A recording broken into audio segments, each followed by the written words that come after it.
Hello दोस्तों, कैसे आप सभी? बहुत ही अच्छे होंगे और अपनी तैयारी को कर रहे होंगे। कल आपके लास्ट डेट है एग्जाम की 1 अगस्त 2025। आज फाइनली सबके लगभग आपके एग्जाम समाप्त हो जाएंगे। अभी हम बात करने वाले सर्वे पोस्ट के बारे में, जिसमें मैं एक आरटीआई भी फिलअप करने वाला हूँ फिर से, जिसमें कौन कौन सी पोस्ट होगी उसके बारे में मैं आपको सारी डिटेल बताने वाला हूँ, और क्या कट ऑफ रह सकती है आपके सर्वे पोस्ट में वो सारी डिटेल मैं आपको बताने वाला हूँ। और क्या क्या आपके कट ऑफ रह सकती है बिल्कुल, क्या क्या वो रियल आरटीआई है या नहीं है, उसके बारे में थोड़ा हम डिस्कस करने वाले हैं। ठीक है दोस्तों, पूरी अपडेट देखेंगे पूरी एकदम बढ़िया तरीके से। तो देखना, देखो जैसे ही मैंने परसों एक आपके जिसका रिप्लाई आया था उन जे आपके 28/7/2025 को, जहाँ पे आपके जो NW रीजन है वहीं पे मैंने आरटीआई लगाई थी, और जहाँ पे जो पहले आपके जो सर्वेयर की पोस्ट है, असिस्टेंट कम्युनिकेशन की पोस्ट है, वो आपके वहाँ पे भी जो आपके फॉर्म फिलअप का डाटा मिला था वो भी देखने को मिला था। यानी कि NW रीजन में जिस किसी पोस्ट के लिए अप्लाई किया तो वहाँ से उनको रिप्लाई देखने को मिला है।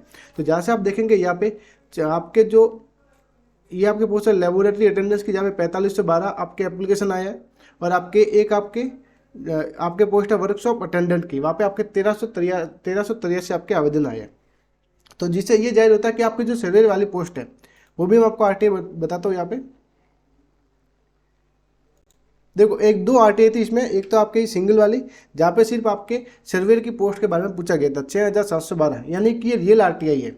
और मैं आपको एक और, आपको अभी भी शायद आपको यकीन नहीं हो रहा होगा, तो मैं उसके लिए भी आपको अपडेट बताने वाला हूँ कि क्या मैं आगे करने वाला हूँ। एक ये आरटीआई है जिसमें आपके असिस्टेंट कम्युनिकेशन ऑफिसर और आपके सर्वेयर पोस्ट दोनों के बारे में पूछा गया था। दोनों में आपके फॉर्म फिलअप की संख्या सेम बताई गई है। जैसे 6712 सिंगल आरटीआई में पूछा गया था, तो जहाँ पे भी आपके 7712 एप्लीकेशन लिखे गए हैं। यहाँ पे आपके जो असिस्टेंट कम्युनिकेशन ऑफिसर है वहाँ पे आपके 2266 आपके फॉर्म फिलअप हुए हैं। तो यानी कि जहाँ तक लगता है कि आपका आरटीआई रियल है, फेक बिल्कुल भी नहीं है। फिर भी हम आगे कोशिश जारी रखेंगे क्या क्या हम कर सकते हैं। ठीक है दोस्तों, बाकी जो इनके मुताबिक अगर देखें तो मैं आरटीआई फिलअप करने वाला हूँ। जैसे भी मैं आरटीआई फिलअप कर रहा था तो यहाँ पे कुछ परेशानी आ रही है। जैसे मैं यहाँ पे ईमेल आईडी पे क्लिक कर रहा हूँ तो ईमेल आईडी पे क्लिक नहीं हो रहा है, यानी कि ईमेल आईडी फिलअप नहीं हो रही है।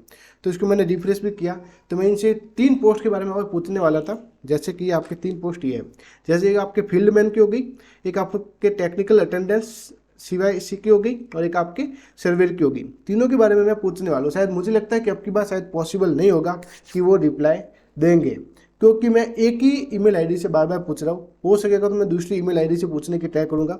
तो आप भी ट्राई करना, अगर आपको रिप्लाई मिल जाता है तो मुझे जो आरटीआई है उसका स्क्रीनशॉट मुझे शेयर करना, मैं आपके उसको दुगुने पैसे आपको दे दूंगा।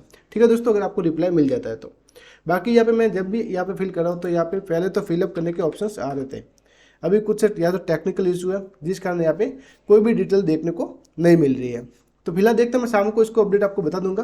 तो ये 3 पोस्ट के लिए मैं वापस आपके यहाँ पे आवेदन करने वाला हूँ, इनके बारे में पूछने वाला हूँ। ठीक है दोस्तों, बाकी क्या अपडेट है, कंपटीशन देखते हैं कंपटीशन क्या रहने वाला है।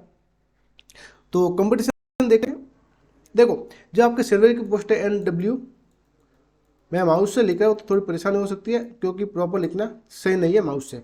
तो NW 12-12-5, जहाँ पे अगर एग्जाम के लेवल की बात करें तो आपके वहाँ पे 50 क्वेश्चन अटैम्प्ट करना भी लोगों के लिए, जो कैंडिडेट है उनके लिए बहुत ही मुश्किल था। 50 क्वेश्चन भी आपके लिए अटैम्प्ट करना बहुत मुश्किल था ग्रेजुएशन लेवल में।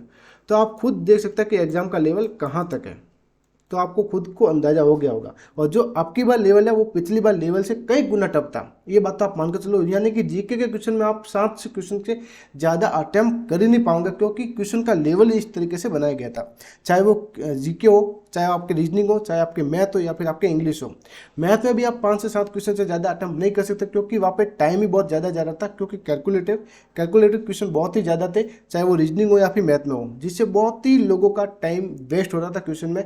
जिस कारण काफ़ी स्टूडेंट ने क्वेश्चन स्किप किए हैं और उनसे क्वेश्चन सॉल्व ही नहीं हुए, और वापस इसको ऑप्शंस देखने को मिले क्वेश्चन में जो आपके पॉइंटों में थे। तो पॉइंटों में निकालने के लिए बहुत ही ज़्यादा कैलकुलेटिव करनी पड़ती है कोई भी आप क्वेश्चन को सॉल्व करते हैं। तो यानी कि पॉसिबल नहीं था, यानी कि पूरे के पूरे आप क्वेश्चन अटैम्प्ट करें। तो यहाँ से हमारा मेन जो कार्य वो आपके शुरू होता है। जैसे कि देखो, टोटल वैकेंसी आपके 197, अगर 20 गुना, अगर आपके जो इसमें आपके 15 गुना के आसपास आपके क्वालिफाई किया जाएगा। अगर आपका देखो 500 से कम वैकेंसी है तो आपके 30 गुना क्वालिफाई किया जाता है, और अगर 500 से ज़्यादा है, नहीं, अगर 500 से कम है तो आपके 30 गुना, और 500 से ज़्यादा है तो आपके 15 गुना। ठीक है, तो यहाँ से अगर हम इसको कर लेते हैं तो आपके ये हो जाएगा, कितना होगा, 200। अगर 15 गुना भी करते हैं हम तो आपके यहाँ पे 3000 के आसपास आपके स्टूडेंट क्वालिफाई होते हैं। कितने, 3000 के आसपास। और टोटल जो कैंडिडेट है वो आपके 6517 है ना, 6500, 6712,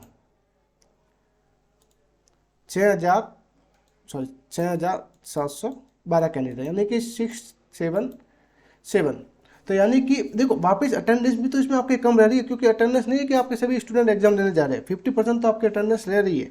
हो सकता है कि सर्वेयर की पोस्ट में ज़्यादा हो, क्योंकि यहाँ पे सबको पता है कि सबको पहले ही पता चल गया था कि यहाँ पे आवेदन कम आए, तो ज़्यादा से ज़्यादा यहाँ पे स्टूडेंट एग्जाम देने गए होंगे, ये बात तो कन्फर्म है सर्वेयर की पोस्ट के लिए। बाकी कुछ कह नहीं सकते, रियल जो 50% है तो उससे ज़्यादा रह सकती है। देखो पूरा अनुमान हम नहीं लगा सकते, क्योंकि जब भी ये डाटा आया था तो अपने एग्जाम से पहले सबको पता चल गया था कि यहाँ पे 6712 कैंडिडेट एग्जाम देने जा रहे हैं। तो सबको पता है कि कंपटीशन कम है, तो हर कोई स्टूडेंट यहाँ पे एग्जाम देने गया होगा। मान के चलो कि 5000 के आसपास तो स्टूडेंट आपके एग्जाम देने गए होंगे, जहाँ तक मुझे पॉसिबिलिटी लग रही है। और हो सकता है इससे 50% माने तो आपके 3000 के आसपास। तो यानी कि कंपटीशन अभी भी आपके लो ही है, क्योंकि 50 क्वेश्चन में स्टूडेंट अटेम्प्ट नहीं कर पा रहे, तो आप सोचो कि कंपटीशन कहाँ पे है ग्रेजुएशन लेवल में। तो आराम से मुझे लगता है कि आपके 80 से 90% भी अगर आपके नंबर आ रहे हैं 200 में से, कितने 200 में से, तो आपका सिलेक्शन हो जाएगा फाइनल में, मुझे जहाँ तक लगता है। फाइनल में अगर आपके 80 से 90% भी अगर आपके नंबर आ रहे हैं तो आपका सिलेक्शन मुझे लगता है कि होने के चांस बन सकते हैं, जहाँ तक मुझे पॉसिबिलिटी लग रही है। और देखो मान लो सभी आपके एग्जाम देने भी गए होंगे 5000 स्टूडेंट, तो क्या सभी की तैयारी करे होंगे? क्या सभी के 90% आ जाएंगे? उसमें से आपके 25% तो आपके ऐसे होंगे, 20 से 25% जिनको आपके 30-40 से नंबर नीचे आएंगे। 5000 का अगर हम 25% में निकालते हैं तो यानी कि 1200 के आसपास होगा ना,